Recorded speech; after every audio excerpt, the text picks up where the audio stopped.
your income doesn't matter. What you do for a living, it doesn't matter. If you want to keep from being broke, none of these things matter except for this. When you're dealing with this, money, you've got to understand how to do simple math. Now, I hear stories about people all the time that don't have a clue or don't understand what being broke means. It could be the person that maybe recently graduates from dental school or medical school with $400,000 in debt that goes out and what do? They buy the new 7 Series $80,000 BMW because they want instant gratification. Or it could be the family that's got a couple of kids and they have to go and take their kids out of private school system because they can't make the payments on the new Chevy Suburban that's loaded and the private school tuition at the same time. It's because they don't know how to do math. And that's why they're broke, and they're going to continue to stay broke until they learn how to avoid poor financial decisions. It's really that simple. Look, I don't know anybody that starts off in their career wanting to become a poor person. Do you? Now, when I say the phrase broke person, what picture comes into mind? Could it be someone living out of a car? If that's what you think a broke person is, I've got some news for you, because you can be broke and you can be a doctor. You can be broke and you can be an attorney. No comment. Remember that what you do for a living or the amount of money that you make, it does not matter, because these bad financial habits are contagious no matter what you make. Now, being broke is living paycheck to paycheck. This can be somebody that's earning 30 grand a year, or this can be somebody that's earning 300K a year. It doesn't matter. Speaking of broke, if you want to avoid being broke and begin building multiple streams of income to keep you from being broke, click the link below this video to get started today.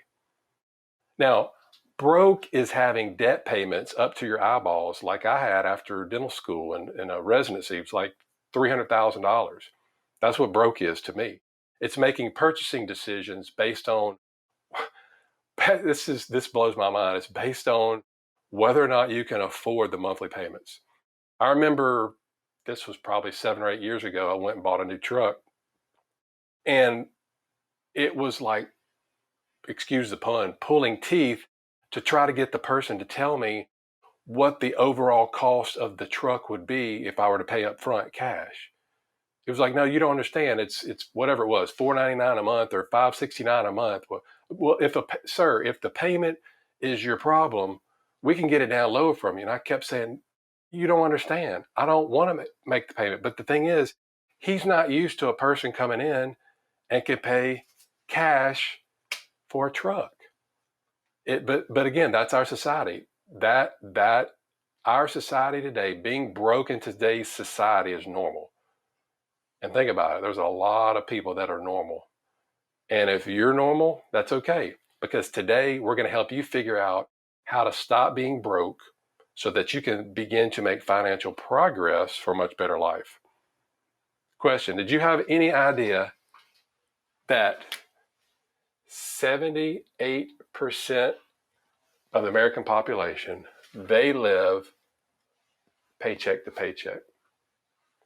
To put this into perspective, this means that 8 out of 10 of your neighbors living on your street, they don't have at least $1,000 saved up in an emergency fund when something happens.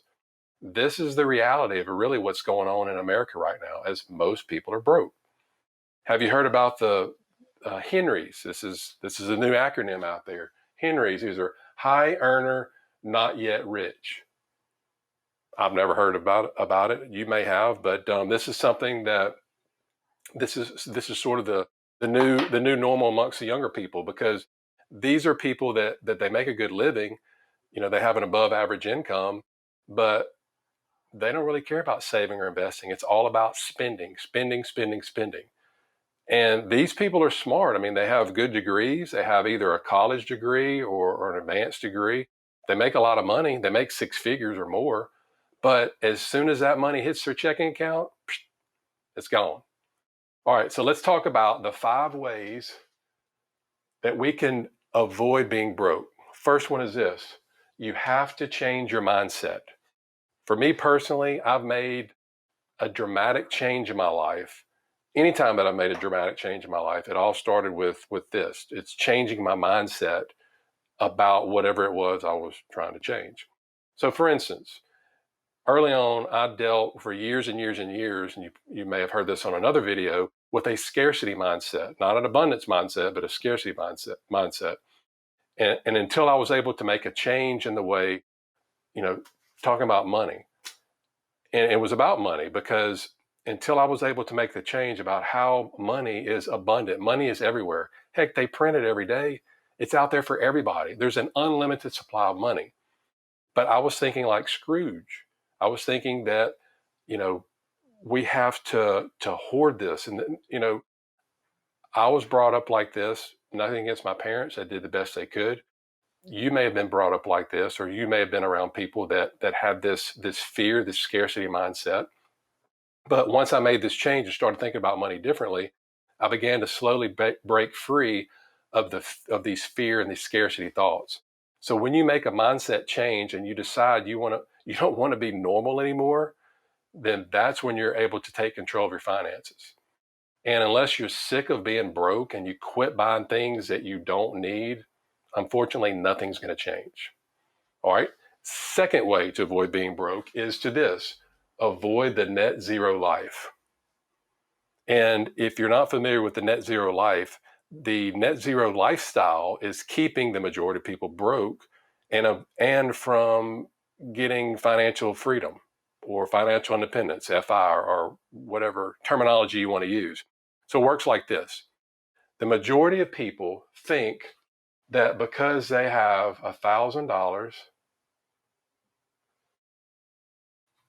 in their account, they can go out and they can spend $1,000 on something. They can go out and spend $1,000 on a cell phone or something because they have enough money in their account. This is net zero thinking. And again, this mindset, it's one of the major reasons that can actually kill your wealth, because think about it: if you have $1,000 and that's it, you can't afford to spend $1,000, because this is going to determine if you're going to have financial stability and build wealth or not. So if you make $100,000 a year and you spend all of it, put a couple of zeros on the end of this. You make $100,000 a year, you make $1 million a year, and you spend all of it every year. Guess what?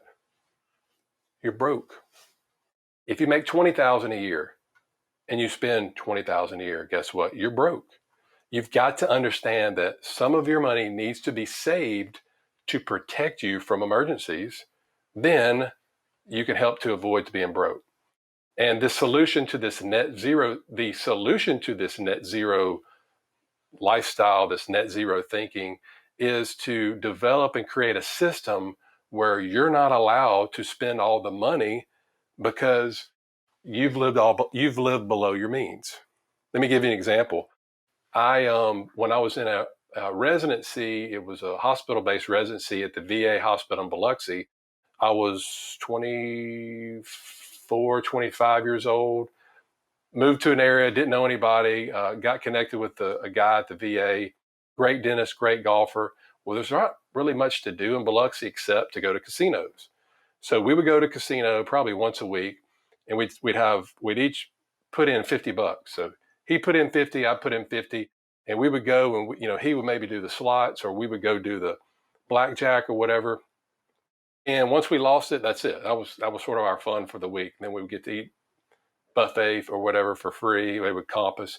So anyway, I got on a roll one night playing blackjack, and this was before everything was electronic. So you had your little chips lined up, and I was playing and I was bumping up the bet and all that, and I noticed after a while, I looked down at at your right in front of you. You would keep your chips, and even though I was winning, my chips were staying the same. I was thinking I would have like 2 or 3 lines of chips, but it was just the same. And little did I know, my friend was standing next to me and he had like the bucket that they used to have when you would play the slot machine. And he was slowly, get standing in there. And as I was winning, he would take it and he would just keep taking some away. So as it got bigger, as my winnings got bigger, he just kept me in check. So this is an example of him creating a system where I'm not allowed to spend, or in that case, not allowed to gamble all the money, because even if I would have spent or gambled all of that money that was there, I still had a bunch of reserves he had on the side. So we we were doing something set up so you can set your financial life set up like this, live below your means and have a system like that. All right, number 3 is this: avoid money traps. So let me give you an example of a money trap that people fall into, whether they realize it or not. I've been caught in this trap before. You've probably been caught in this trap before. As I mentioned a little bit earlier, it may not be so obvious whenever you enter into a money trap. So this can happen when the majority of people are claiming they can afford something based on, again, like we talked about the vehicle, based on making a monthly payment. And just because you're able to make a monthly payment, that's much different than being able to afford something. Okay, so remember, we talked about the $1,000 cell phone. So more than likely, you probably have a $1,000, probably pretty close to it, expensive cell phone in your pocket. And most of the time, with a $1,000 cell phone, they're financing it, right? You go in, they push the financing on people, and they're either financing it for 48 months or they're financing it for 60 months or whatever, because a lot of times these people can't pay outright for it. Yet they tell themselves they can afford it because what?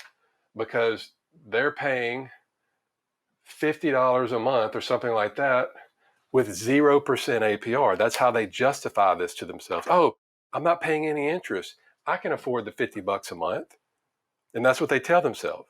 But don't be fooled, because this scenario is a huge money trap. And what happens is when you think about this, what happens when you finance something that you can't afford? Something that you can't afford to buy up front. Okay, so you're going to be paying this $40 a month or $60 a month or $80 a month or whatever for the rest of your life, pretty much. Well, why? Well, it's because every year you're going to, this is not the only, you think the $1,000 cell phone's the only trap you're going to get into? No, you're going to keep getting into more traps, and you're going to keep buying something, different. The phone isn't going to be the only thing that you buy. And then second, you never have the pain of this money, actual money, leaving your wallet to pay for it. You're not taking out $1,000 cash or using a debit card or paying up front for it instead of putting it on the credit or paying, monthly. So think about that. You're not going through this pain to buy something that's going to be obsolete in what, 2 or 3 years? At least that's what Apple tells us, right? So the only thing that we see is the $50 charge that's charged to our American Express or other credit card, which again makes you think it's only costing you $50 a month, but it's not. So because of this, you're only paying $50 a month, right?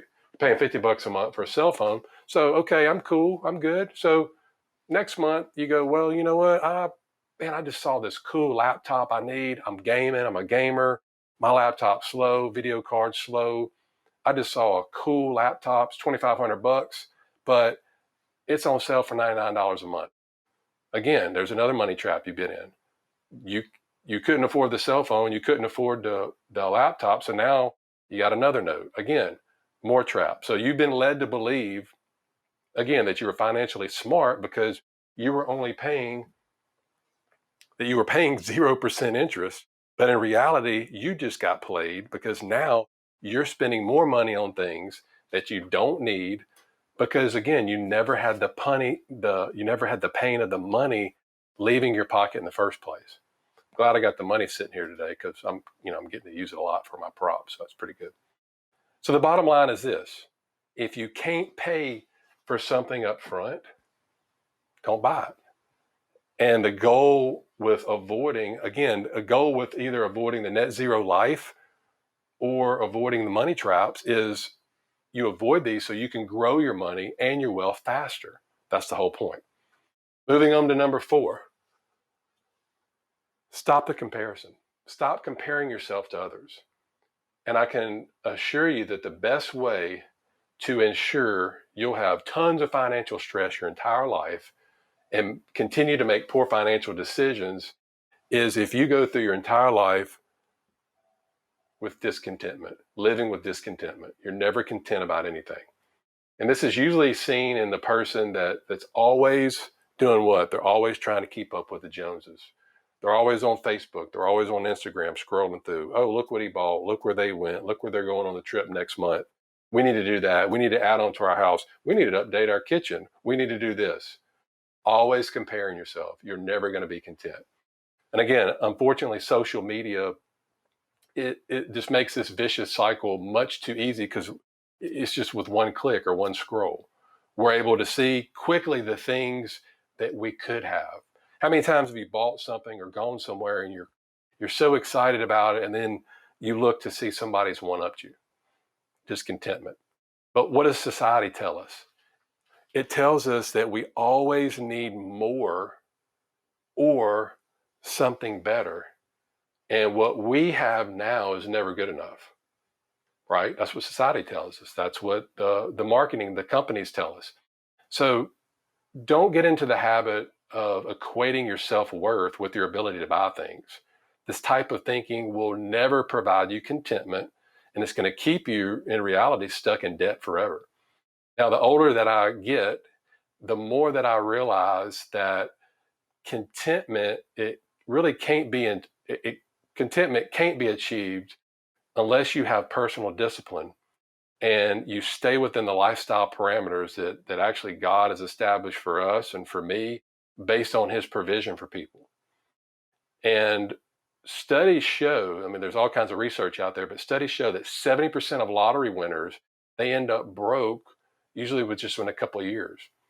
Only after 2 years of retirement, over 70% of NFL players, they go bankrupt. And they're under financial stress because they get divorced, joblessness, only 2 years out of retirement.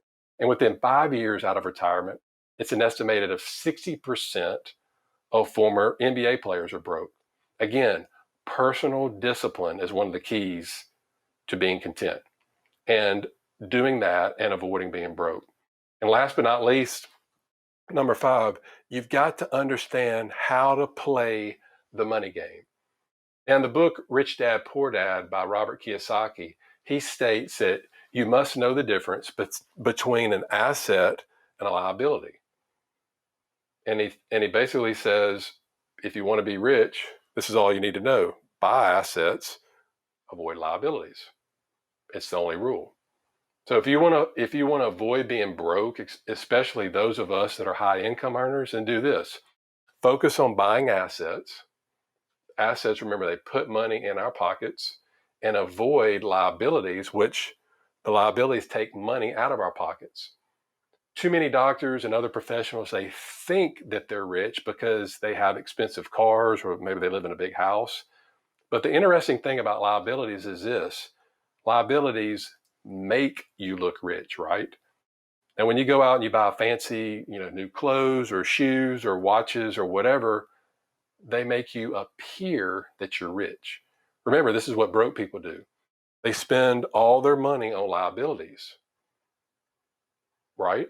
Because they want to look rich.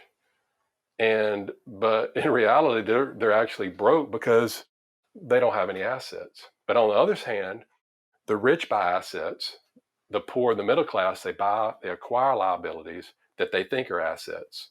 Remember, assets put money in our pockets, liabilities take money out of our pockets. So if you begin to avoid the net zero life and money traps, and guess what? All of a sudden, oh, I get to use my prop again. You're going to find extra money to appear in your account.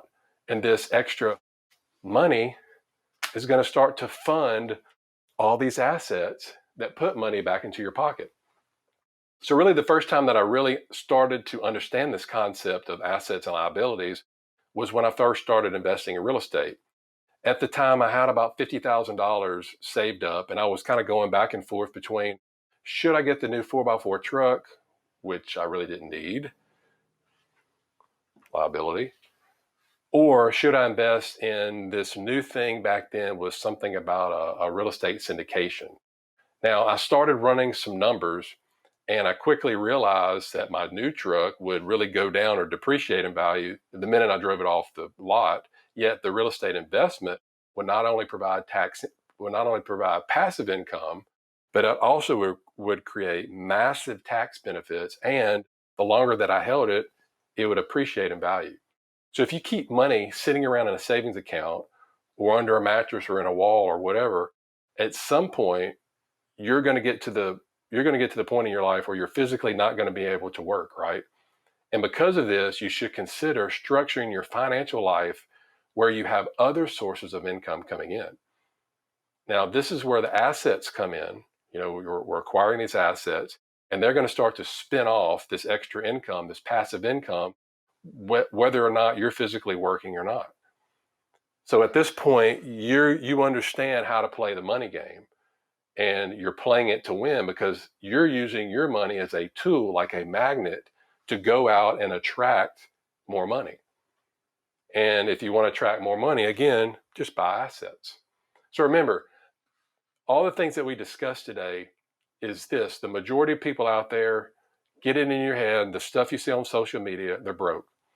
And just because our friends are showing off all this stuff that they buy on social media or they're emailing you or whatever, that doesn't mean that they can actually afford them. Once you realize that everybody in the world is after your money, the quicker you know that the money game is really being played. I don't want you to get played yourself. Speaking of getting played, I want you to get into real estate, but I want you to avoid making mistakes and getting played. And you can do that by checking out this video right here. Take care.